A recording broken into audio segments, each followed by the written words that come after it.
Olá, sejam muito bem-vindos. Neste quinto episódio, chegamos ao momento decisivo, o encerramento da audiência de adoção de Silva e os primeiros dias que vieram depois. Mas será que a vida dele, marcada por tantas cicatrizes, vai realmente mudar?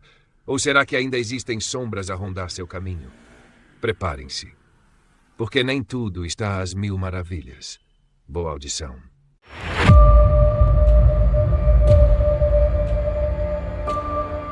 Audiolivro O Silva.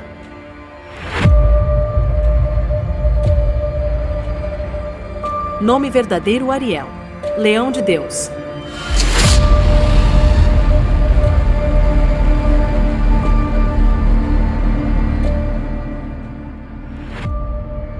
Dedicado a um anjo maravilhoso na vida real, Sônia Maria Pascoal, depois Stutzer.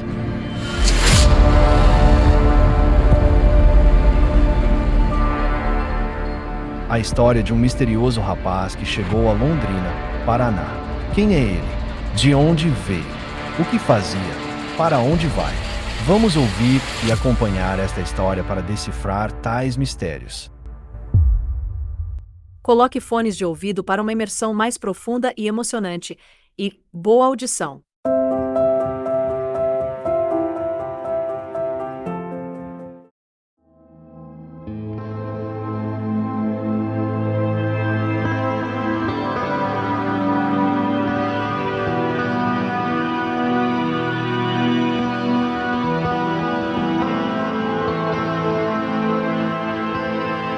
Chamado à sala, o filho mais velho de Aristides, Paulo, caminhou com passos firmes, mas o coração latejava. Sua voz, ao ecoar, não trazia apenas palavras, carregava um juramento. Confirmou com um olhar convicto tudo o que o pai havia dito. Contou que fora um dos que encorajaram Aristides a seguir aquele caminho. E então, com um leve tremor na voz, confessou que passara a gostar de Silva como se o conhecesse desde o berço. Sentia no mais íntimo que aquele homem era seu irmão. Não de papel ou convenção, mas de sangue espiritual. Em seguida, Maria de Fátima e Tiago vieram à frente. Ambos, com olhos brilhando, falaram de carinho e gratidão. Disseram que seria uma honra, daquelas que se guarda para sempre, chamar Silva de irmão. Não era um título, era um vínculo, um laço invisível que o coração já reconhecia. E então, por derradeiro, foi chamada à sala Dona Alzira. Seu vestido leve roçou o chão, mas foi seu olhar que encheu o ambiente. Primeiro para Silva, depois para o marido e para os filhos. Havia nele uma ternura quase palpável, como se cada centelha de luz naquela sala partisse dos seus olhos. Todos perceberam. Aquele olhar era um abraço silencioso. Agradecia ao marido, aos filhos e ao próprio Silva, que dali em diante não precisaria mais duvidar. Ela o reconhecia como filho. O magistrado, com voz solene, quebrou o encanto do momento apenas para revesti-lo de lei. Determinou que, após o trânsito em julgado, fosse expedido o ofício ao cartório de registro civil. O nome seria oficializado: Silas Pereira de Oliveira, filho de Aristides e Alzira Pereira de Oliveira, nascido em 16 de maio de 1955. Avós, os mesmos do casal adotante. Ficaria no livro, frio e impresso, o que ali nascia quente e vivo.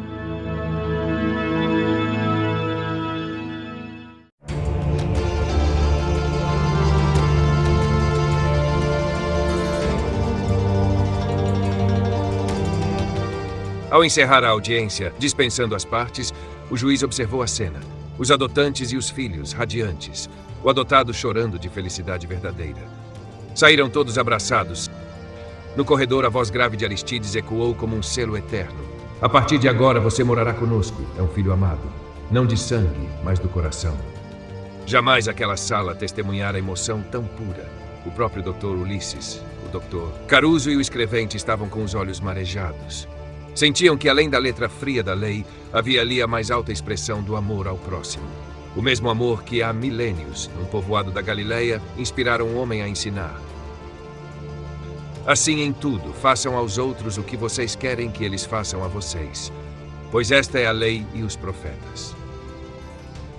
Passado o momento, ainda tocados, os homens de toga retomaram o raciocínio técnico. Doutor, Ulisses ponderou que, por se tratar de adotado com idade indeterminada e considerado relativamente incapaz pela lei vigente, o processo deveria subir ao Tribunal de Justiça, sob duplo grau de jurisdição. Reconheceu que, no papel, nada daquilo seria transmitido. e que, dependendo da turma sorteada, poderia haver resistência até um voto contrário. Foi então que Dr. Caruso, com voz serena, mas firme, quebrou o silêncio.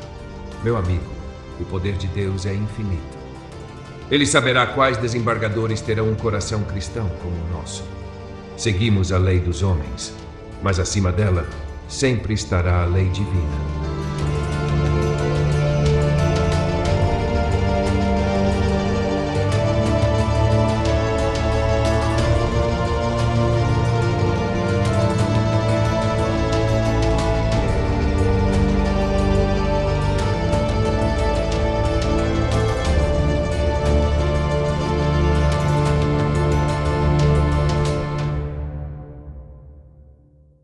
De volta à padaria, Aristides ainda tinha a voz embargada pela emoção. Olhou para o filho recém-adotado e com ternura disse: "Você virá morar em nossa casa. Ficará no quarto do Paulo.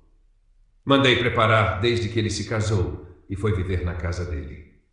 Silas, tocado, respondeu que precisaria de um tempo para se adaptar à nova vida. Antes queria ir pessoalmente à casa de Dona Judite para agradecer por tudo que ela fizera desde o dia em que ele chegara. Tinha poucos pertences para levar, mas muito a dizer. Dona Judite o recebeu com um sorriso que misturava alegria e melancolia. Perdia um companheiro querido, mas via-o ganhar um lar. "Minha gratidão será eterna, Dona Judite", disse Silas. "Já comentei com seu Aristides, digo com meu pai, e ele autorizou que sempre que precisar eu venha ajudar na creche ou no que for necessário. A padaria é perto e a senhora poderá me visitar quando quiser. Estou vivendo um momento de rara felicidade. Agora tenho nome, sobrenome, pais e irmãos." Ia dizer novamente, mas engoliu as palavras. Foi até o pequeno quarto que lhe servira de abrigo por tanto tempo e começou a juntar seus pertences. Seus dedos demoraram-se sobre a medalhinha de Santa Luzia, sua fiel companheira. Desde que se lembrava, rezava segurando-a, agradecendo pela vida e pelo pouco que tinha. Não era supersticioso, mas a guardava como um tesouro sagrado. Prometeu a si mesmo que, tão logo pudesse, compraria uma corrente de ouro para trazê-la no pescoço. Com a mala pronta, abraçou Dona Judite com carinho. Beijou-lhe o rosto e saiu antes que as lágrimas viessem. Sabia que, se chorasse, ela choraria também. E queria guardar daquele momento apenas a luz bondosa que sempre brilhara naquela mulher de alma tão rara.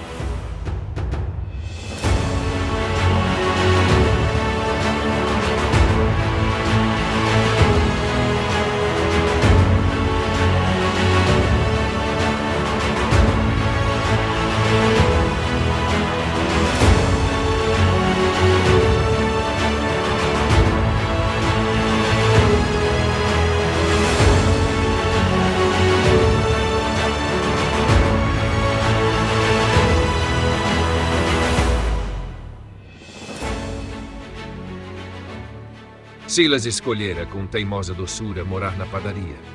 Não por falta de teto, mas porque ali o aroma do pão quente parecia abrigar a alma cansada que ele carregava. Aristides no começo recusara. "Agora és meu filho, não um simples empregado", mas acabou cedendo. Talvez fosse o brilho nos olhos de Silas ao falar dessa experiência nova. Talvez fosse aquele jeito atrapalhado de ainda chamá-lo de seu Aristides em vez de pai. Trabalhava com um sorriso que ninguém conhecia antes, mesmo entre as incontáveis piadas que soltava. Mas havia algo mais profundo agora, uma serenidade silenciosa, quase uma gratidão escondida que se derramava no modo como sovava a massa ou como ajeitava os pães na prateleira. Aos poucos, tornava-se querido por todos, quase todos. Porque a inveja, esse monstro de olhos verdes que Shakespeare descreveu tão bem, acordara no coração de Eduardo, o mais antigo funcionário da casa. Ele via no rapaz não um colega, mas uma ameaça.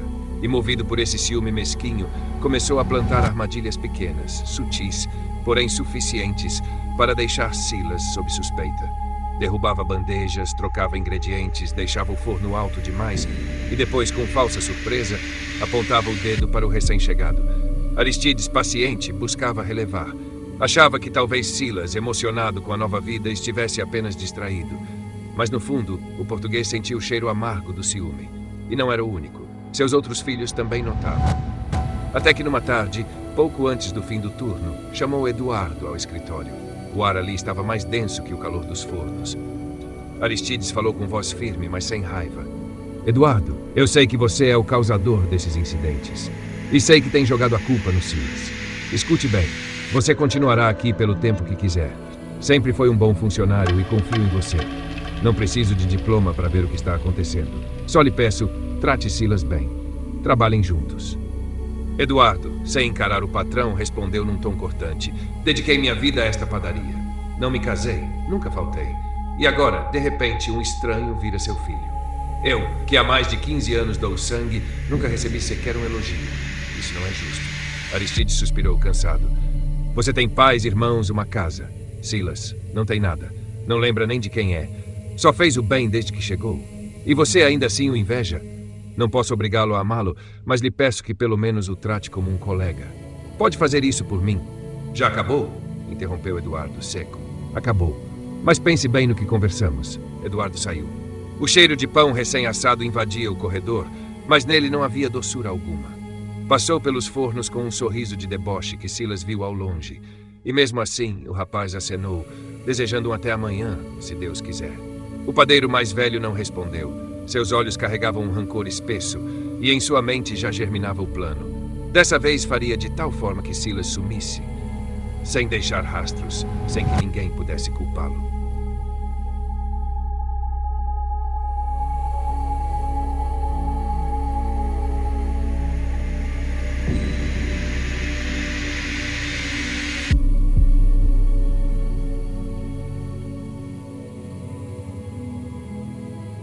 Os fornos elétricos, recém-chegados, rugiam silenciosos com sua alta voltagem. Ainda estavam em fase de ajustes, e o técnico vinha com frequência para as regulagens finais. Eduardo sabia disso, e viu ali a oportunidade perfeita. O plano já estava desenhado em sua mente com a frieza de quem medita um crime. Dessa vez, seria definitivo. Dessa vez, Silas não se levantaria. Imaginava que sem o rapaz no caminho, voltaria a ter os olhares de Aristides e de seus filhos voltados a si, como nos velhos tempos. Passara dias observando os movimentos do rival. Reparara que Silas, ao carregar as enormes bandejas de pão até o forno, nunca olhava para o chão. E era isso que usaria contra ele. Um cabo elétrico espesso, estrategicamente deixado pelo técnico, cruzando o piso no ponto exato. Um tropeço. Uma cabeça contra o metal incandescente. O corpo caído, talvez já sem vida. Tudo limpo, perfeito. Culpa da própria vítima. Mortos não falam, murmurou para si com um sorriso de canto de boca. Naquela noite, no entanto, o sono lhe foi cruel. Sonhou com fogo, labaredas que lhe devoravam a pele, e por mais que gritasse, as pessoas ao redor apenas riam, indiferentes ao seu suplício. Acordou ensopado em suor. Foi até a cozinha, bebeu um copo d'água e tentou dormir de novo. Entre a lucidez e o delírio, o despertador soou. No banho ainda sentia o gosto amargo do pesadelo, mas não havia espaço para arrependimento. O plano estava feito. E assim seria.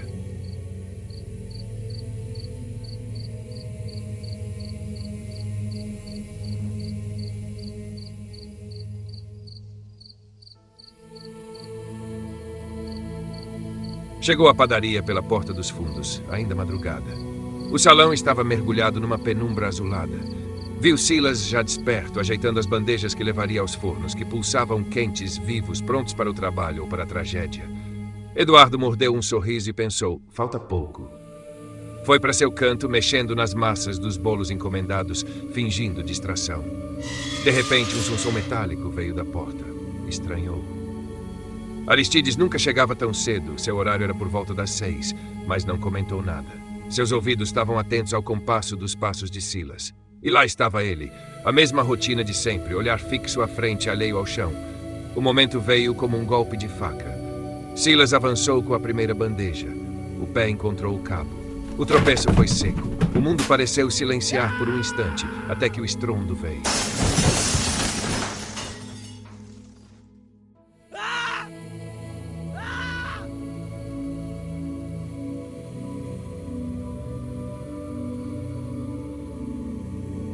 A bandeja voou. O metal tilintou no chão. A cabeça de Silas chocou-se contra a lateral incandescente do forno. Num reflexo, as mãos, já marcadas por antigas queimaduras, tocaram o aço em brasa. O grito rasgou o ar como se partisse o coração de quem o ouvisse. Depois, só o som oco do corpo caindo e o cheiro amargo de pele queimada, misturado ao perfume do pão.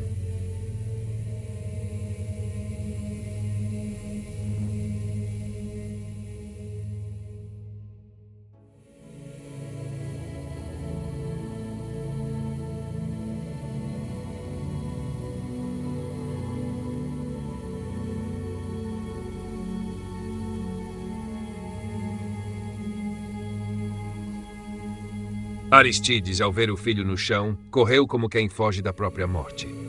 A cena que encontrou rasgou-lhe a alma. As mãos de Silas eram apenas carne viva, latejando e sangrando, os dedos crispados pela dor.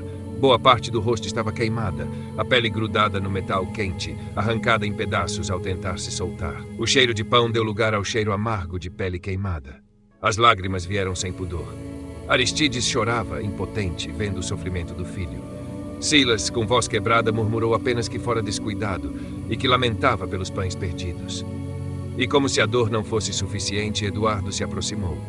Silas, quase sem força, olhou para ele e sussurrou: "Você tem meu perdão, e que não seja essa sua maldade a causa da sua perdição." Eduardo congelou. Tentou disfarçar, fingir ignorância. Mas algo nele se agitou. Silas sabia. Sabia que ele era o causador daquela tragédia, e mesmo assim o perdoava. Esse gesto tão absurdo para sua lógica endurecida, ele não conseguia compreender. Amor incondicional? Perdão sem cobrança? Não cabia em sua mente, e se afastou, como quem foge de um espelho que revela demais. A sirene da ambulância cortou o silêncio pesado. Eduardo recuou ainda mais, como se o som o denunciasse. Os paramédicos entraram com pressa, injetando morfina para domar a dor que queimava o corpo de Silas. Aristides implorou para ir junto, e o pedido foi aceito. Rumaram para o único hospital especializado em queimaduras, o Hospital Universitário, do outro lado da cidade, no bairro Cervejaria. Durante o trajeto, Aristides chorava e falava com Deus, pedindo que poupasse a vida do filho. Queria segurar-lhe as mãos, mas não podia. Estavam cobertas de sangue e feridas abertas. Então ouviu, num fio de voz: "Pai, perdoe o Eduardo.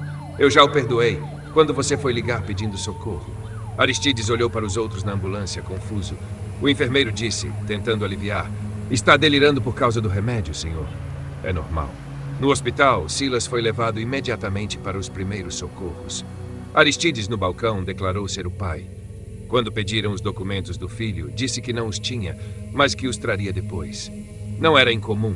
Todos os dias chegavam ali acidentados sem identificação. O atendente registrou queimaduras graves na face e mãos. Num telefone público, Aristides ligou para casa, avisou sobre o acidente e pediu que Alzira informasse os outros filhos para abrirem a padaria. Não havia por que esconder. Era um acidente, apenas um grave acidente. Depois, o médico veio com notícias. Silas iria direto para a cirurgia. Os ferimentos eram sérios, mas não fatais. Houve muita perda de sangue, porém não havia risco imediato de morte. Aristides sentiu um alívio súbito, logo ofuscado pela frieza do tom. O médico parecia falar de um paciente qualquer, mas ele entendeu. Hospital público, casos graves todos os dias, morte à espreita em cada corredor. A emoção era luxo ali.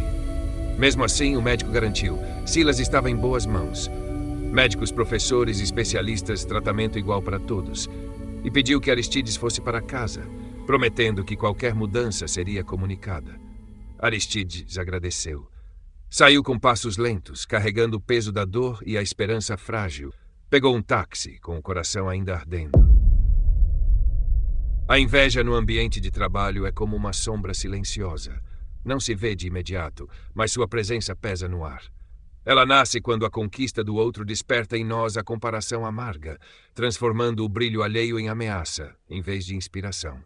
No entanto, a inveja não diminui o talento de quem a recebe, apenas corrói lentamente quem a sente. Em vez de olhar o sucesso do colega como rivalidade, poderíamos enxergá-lo como prova de que também é possível chegar mais longe. Afinal, cada vitória compartilhada torna o espaço de trabalho mais humano e menos campo de batalha. E o verdadeiro crescimento só floresce quando a admiração substitui a inveja.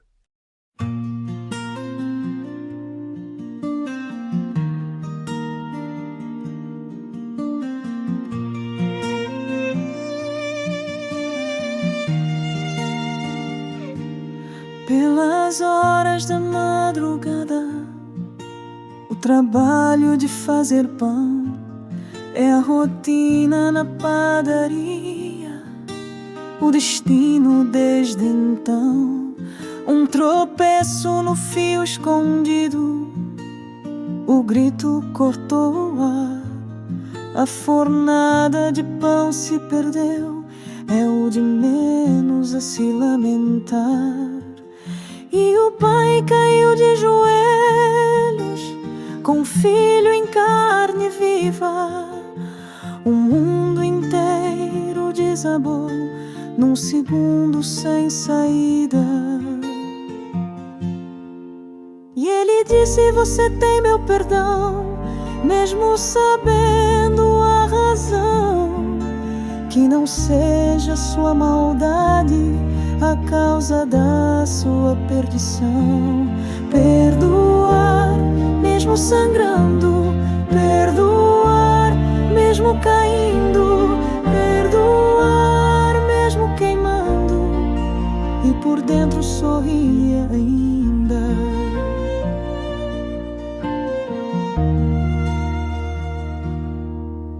Se ouve a sirene, o pai reza, implora a Deus. O filho com voz serena ainda pensa nos erros seus. No hospital, mãos tremendo, ele assina sem documento. O amor é maior que o medo e o perdão maior que o tempo. E quem causou se afastou com o peso que não entendia. Como alguém pode ser assim? Como alguém sofre e ainda guia? E ele disse: você tem meu perdão, mesmo sabendo a razão. Que não seja sua maldade a causa da sua perdição. Perdoar, mesmo sangrando. Perdoar, mesmo caindo. Perdoar, mesmo queimando. E por dentro sorrir ainda. O pão vai voltar a crescer, as mãos talvez nunca mais, mas o amor que ali nasceu jamais vai se acabar. No fogo a vida prova quem queima e quem traz luz. Uns deixam ódio assar, outros aprendem com a cruz. E o perdão que se oferece é o pão que nunca se desfaz, pois quem ama de verdade vence o mal.